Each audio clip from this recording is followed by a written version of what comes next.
વિદ્યાર્થી મિત્રો, જય સ્વામિનારાયણ।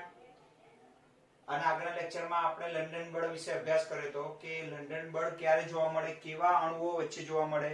ઓકે, તો લંડન બળનો આપણે સામાન્ય ખ્યાલ મેળવીએ કે બે અધ્રુવીય અણુ હોય, ઓકે, ત્યારે જ્યારે એકબીજાની નજીક આવે તો બેમાંથી કોઈ એકમાં ધ્રુવીયતા ઉત્પન્ન થાય। હવે જો વારંવાર ધ્રુવીયતા શબ્દ આવે છે, ધ્રુવીય કોને કહેવાય અને અધ્રુવીય કોને કહેવાય એ મેં તમને પહેલા સમજાવી દીધું છે આગળના લેક્ચરમાં, તો વારંવાર એ લેક્ચર તમારે યાદ રાખવાનું। ઓકે, તો બે અધ્રુવીય અણુ હોય, જ્યારે બંને એકબીજાની નજીક આવે તો બંનેમાંથી કોઈ એકના ઇલેક્ટ્રોનની જે ઘનતા છે, ડિસ્ટર્બન્સ વહેંચાયેલું છે, એમાં ખલેલ પહોંચે અને એમાં કોઈ એક છેડા ઉપર ઇલેક્ટ્રોનની ઘનતા વધી જાય અને બીજા છેડા ઉપર ઘટી જાય, આથી એમાં ધ્રુવીયતા ઉત્પન્ન થાય। પણ કેવી? કામ ચલાવવું, એની અસર બીજા ઉપર પડે તો એના કારણે બીજામાં પણ ધ્રુવીયતા ઉત્પન્ન થાય, પછી બંને વચ્ચે આકર્ષણ થાય તો એને કહેવાય લંડન બળ। શરૂઆત ક્યાંથી કરી? અધ્રુવીય અણુઓ। તો આમાં કઈ સમજવા જેવું નથી, આ તો થિયરી એટલા માટે લખી છે મેં તમને કે તમે સારી રીતે લખાણ તમે લખી શકો કે ભાઈ ટૂંકનો લખો કે ભાઈ વાન ડર વાલ્સ આકર્ષણ બળના 3 પ્રકારમાંથી લંડન બળ ટૂંકનો લખો, લંડન બળ પૂછે, એ ન પૂછે તો દ્વિધ્રુવીય આકર્ષણ બળ પૂછે। તો જો ઓલું જેમ અધ્રુવીય અણુઓ અથવા પરમાણુમાં જોવા મળે તો આ પ્રકારનું આકર્ષણ બળ કાયમી, ઓકે, દ્વિધ્રુવીય અણુમાં જોવા મળે।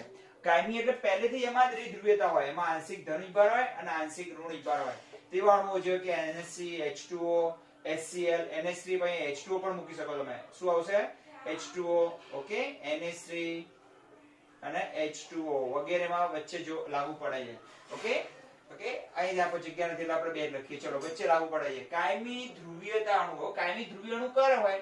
કોઈ અણુ હોય ધારો કે HCl નો અણુ હોય, એની અંદર જે બે પરમાણુ છે તો બંનેની વિદ્યુત ઋણતામાં જ્યારે મોટો તફાવત હોય, સહસંયોજક બંધથી જોડાયેલા બે પરમાણુ અણુમાં, આ અણુ છે એક અણુ છે, HCl નો અણુ છે, તો અણુમાં સહસંયોજક બંધથી જોડાયેલા બે પરમાણુની વિદ્યુત ઋણતામાં, હવે વિદ્યુત ઋણતા કોને કહેવાય? ઇલેક્ટ્રોનને પોતાની તરફ આકર્ષવાની ક્ષમતા, વિદ્યુત ઋણતામાં મોટો તફાવત હોય તો જેની વિદ્યુત ઋણતા વધુ હોય એના ઉપર આંશિક ઋણભાર ઉત્પન્ન થાય, જેની ઓછી એના ઉપર આંશિક ધનભાર। કેમ આંશિક ઋણભાર? કારણ કે ઇલેક્ટ્રોનનું વાદળ જેની વિદ્યુત ઋણતા વધારે હતી એ તરફ ખેંચાઈ જાય છે। આથી આવા અણુમાં પહેલેથી જ શું જોવા મળે છે? દ્વિધ્રુવીયતા જોવા મળે, એટલે બે ધ્રુવો જોવા મળે, આંશિક ધનભાર અને આંશિક ઋણભાર। આવા કાયમી દ્વિધ્રુવીય અણુઓ જ્યારે એકબીજાની નજીક આવે તો એક અણુનો આંશિક ધનભાર અને બીજા અણુનો આંશિક ઋણભાર, બે વિરુદ્ધ વીજભાર ધરાવતા અણુ વચ્ચે શું આનું? આવું તમે ના કરતા હો, આ લાલ અક્ષરથી બતાવું, વધારાનું બતાવવું જોઈએ તમારા માટે, ઓકે, વચ્ચે આકર્ષણ થાય તો આવા અહીં જે આકર્ષણ બળ પેદા થવાનું તો જે પારસ્પરિક ક્રિયા થવાની, ઓકે, એને કહેવાય દ્વિધ્રુવીય આકર્ષણ બળ, ઓકે, જે લંડન બળનો એક પ્રકાર છે।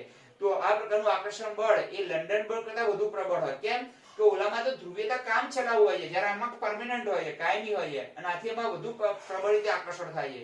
તો લંડન બળ કરતા આ બળ કેવું હોય? વધુ પ્રબળ હોય, અને પાછું આમાં લંડન બળ તો જોવા મળશે, બંનેની ભેગી અસર જોવા મળશે, પણ આ પ્રકારનું આકર્ષણ બળ એ લંડન બળ કરતા વધુ પ્રબળ હોય, પણ આયોનિક બંધ ધન આયન ધારો કે Na+ અને Cl- વચ્ચે જે આકર્ષણ હોય એના કરતા આ બળ નબળું હોય, પણ આ કોના કરતા પ્રબળ હોય? લંડન બળ કરતા આ બળ પ્રબળ, પણ આ બળે આયોનિક બંધ ધરાવતા ધનાયન અને ઋણભાર ધરાવતા અણુઓ વચ્ચે જે આકર્ષણ હોય, સંપૂર્ણ ધન અને ઋણ આયન વચ્ચે, એના કરતા પાછું નબળું હોય, તો એના કરતા નબળું હશે અને એના કરતા લંડન બળ નબળું હશે। ખબર પડી ગઈ? ચલો વાંચી નાખીએ। આ છે આવા અણુના છેડાઓ વિરુદ્ધ આંશિક ભાર ધરાવે છે, જોઈએ ને આવો અણુ હોય જે કાયમી દ્વિધ્રુવીય અણુ હોય, એના બે છેડાઓ વિરુદ્ધ આંશિક ભાર ધરાવે, એક આંશિક ધનભાર ધરાવે, એક આંશિક ઋણભાર ધરાવે। આવા આંશિક ભારનું મૂલ્ય કેટલું હોય?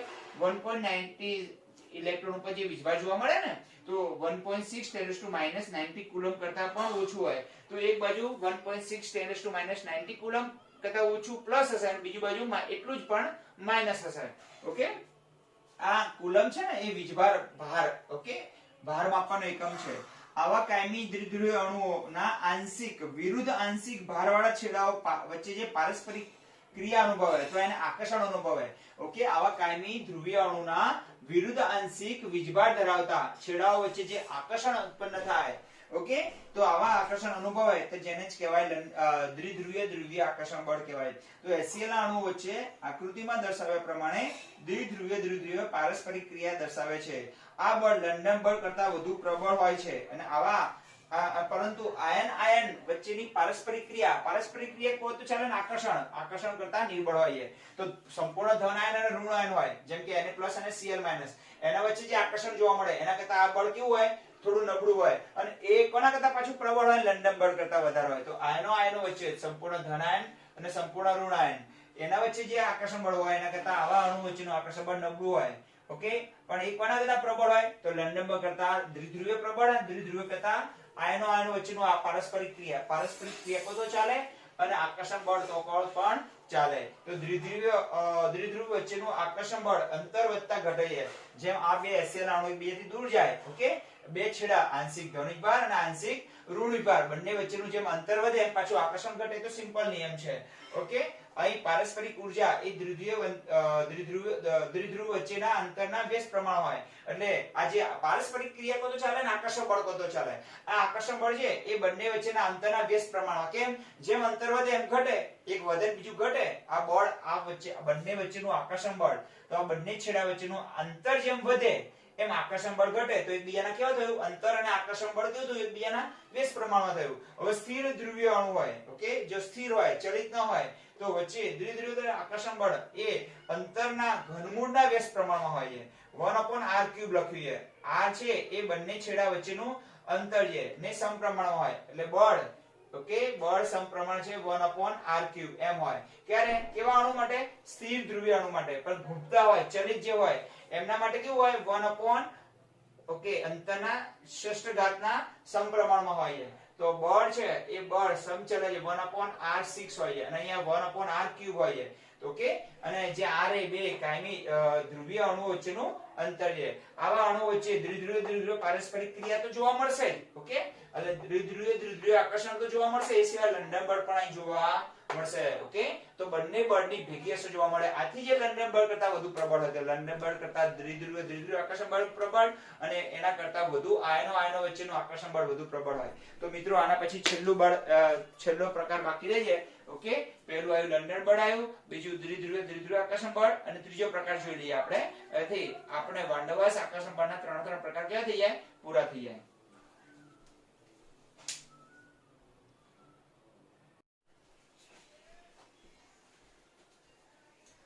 વિદ્યાર્થી મિત્રો, જય સ્વામિનારાયણ, ગુડ મોર્નિંગ. કેમ છો? મજામાં? ઓકે, વાન ડર વાલ્સ આકર્ષણ બળના કેટલા પ્રકાર જોયા આપણે? બે પ્રકાર જોયા. પહેલાનું નામ શું હતું? વિસર્જન બળ અથવા લંડન બળ. બીજાનું નામ શું હતું? બીજા પ્રકારનું નામ, ઓકે, ખ્યાલ છે? બોલો તો બીજાનું નામ શું હતું? ઓકે, દ્વિધ્રુવીય આકર્ષણ બળ અને આનું નામ છે દ્વિધ્રુવીય પ્રેરિત દ્વિધ્રુવીય આકર્ષણ બળ. આ ત્રણ તો સમજીશું આજે, રિવિઝન પણ કરી લઈએ.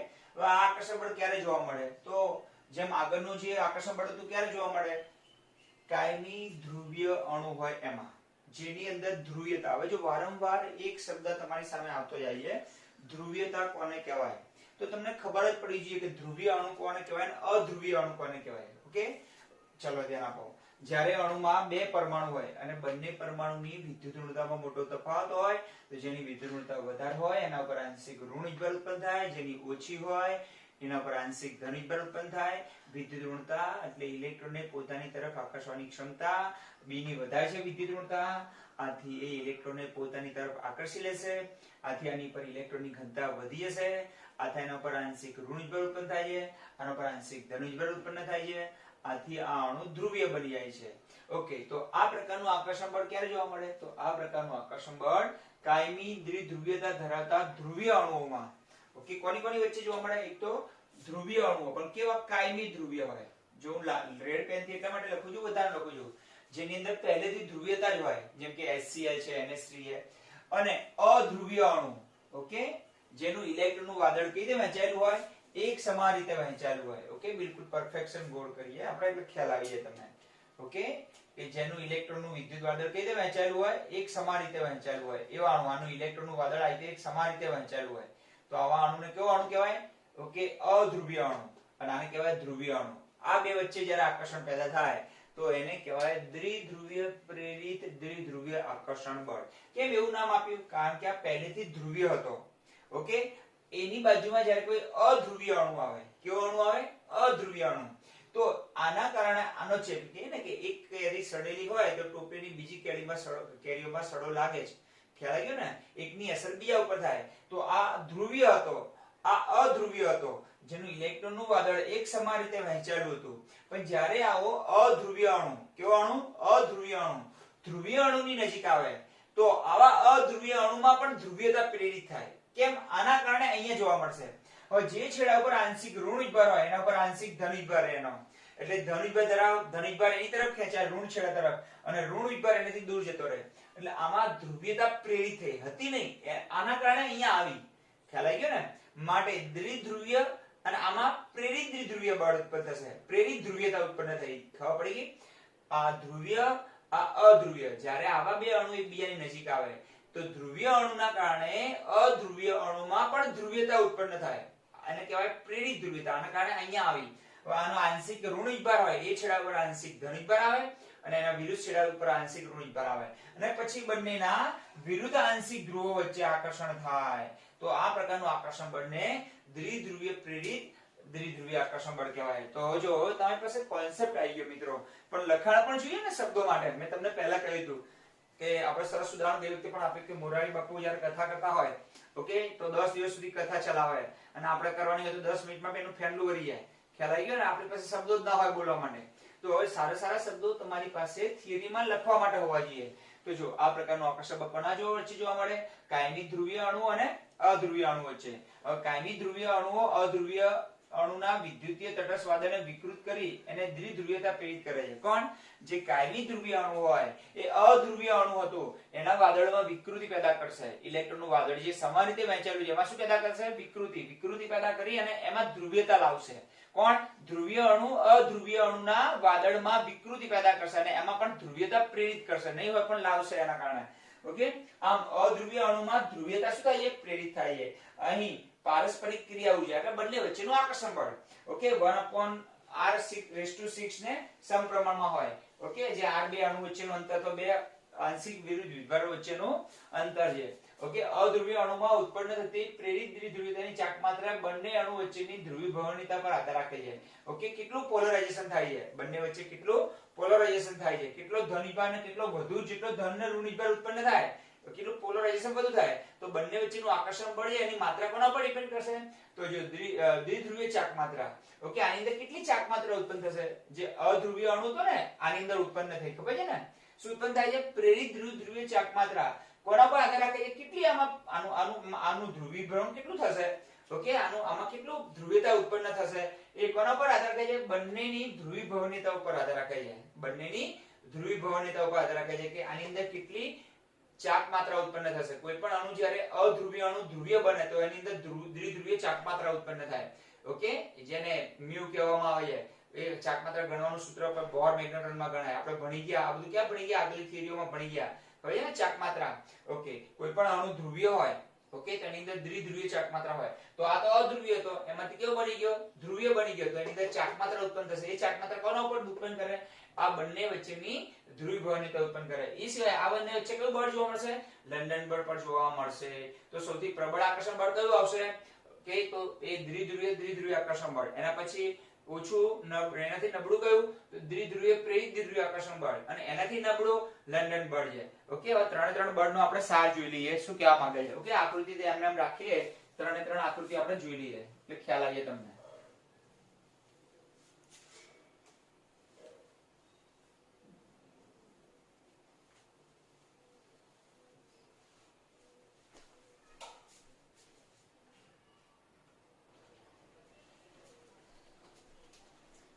મિત્રો અહીંયા કયું બળ લખીએ આપણે? વિસર્જન બળ લખીએ. વિસર્જનનું બીજું નામ શું છે? લંડન બળ. ઓકે, અહીં વચ્ચે અભ્યાસ કરીએ કયું આવશે? દ્વિધ્રુવ આકર્ષણ બળ. અને આ વાન ડેર વાલ્સનો ત્રીજો પ્રકાર. સારાંશ સમજાવ્યું તમને હું કે દ્વિધ્રુવ પ્રેરિત ત્રિધ્રુવ આકર્ષણ બળ. ઓકે, આ ત્રણ બળ આપણે જોઈ લઈએ. હવે વિસર્જન બળ કોને કહેવાય? તો આની અંદર બે અધ્રુવીય અણુ હોય. જો બે અણુ હોય પણ બંને કેવા હોય? આ કેવો અણુ છે? અધ્રુવીય અણુ. આ પણ કેવો છે? અધ્રુવીય અણુ છે. ઓકે, બ્લેક પેન નો ઉપયોગ કરી એટલે વધારે ખ્યાલ આવે તમને, દેખાશે અંદર.